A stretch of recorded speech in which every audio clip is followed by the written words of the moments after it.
युद्धाच्या 13व्या दिवशीही आघात होरपळतय। इस्रायल आणि अमेरिकेचे इराणवर जोरदार हल्ले, इराणकडूनही बॉम्बचा कडवा मारा।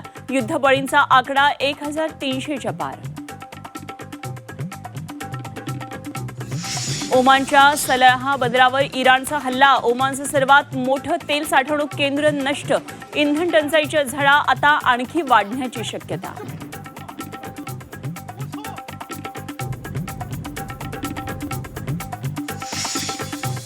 होर्मुझच्या समुद्रधुनीतून गुजरातला येणाऱ्या थायलंडच्या व्यापारी जहाजावर इराणचा हल्ला, जहाजावरील 23 पैकी 20 खलाशांना वाचवलं, 3 खलाशी बेपत्ता। भारताकडून हल्ल्याचा निषेध।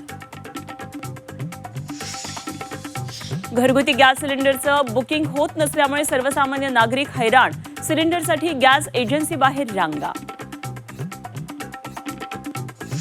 राज्यातले 40% रेस्टॉरंट हॉटेल बंद, 2 दिवसांमध्ये बिकट परिस्थिती होण्याची शक्यता। गॅस टंचाईमुळे हॉटेल बंद करण्याची वेळ, नोकरदार, पर्यटक, विद्यार्थ्यांची उपासमार। रेल्वे स्थानकातून वडे, समोसे, ब्रेड पकोडा गायब होण्याची शक्यता। व्यावसायिक गॅस सिलेंडरच्या तुटवड्यामुळे खाद्य स्टॉलधारक अडचणीत, प्रशासनाकडून पर्यायी उपाययोजनांच्या सूचना। गॅस टंचाईमुळे मुंबई, ठाण्यामध्ये गॅस सिलेंडरचा काळा बाजार तेजी, 4 ते 5 हजार रुपयांना गॅस सिलेंडरची विक्री। गॅस टंचाईमुळे सर्वसामान्यांची होरपळ।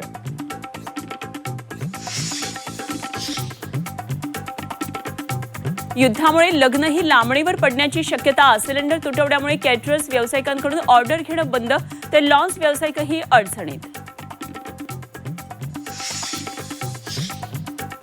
गॅस तुटवड्यामुळे राज्यातल्या उद्योगांचं कंबरडं मोडलं, संभाजीनगर परिसरातले 2800 उद्योग बंद होणार। नाशिकमध्ये 400 कंपन्या ठप्प पडणार, हजारो कामगारांना सक्तीची सुट्टी घ्यावी लागणार। संघटना बांधणीसाठी राज ठाकरे ॲक्शन मोडवर, मुंबईमध्ये 3 दिवसीय विशेष मेळाव्याचं आयोजन। आज पश्चिम उपनगरातल्या पदाधिकाऱ्यांसोबत बैठक।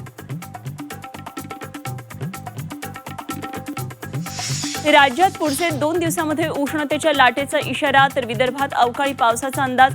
सकाळपासून मुंबईमध्ये ढगाळ वातावरण।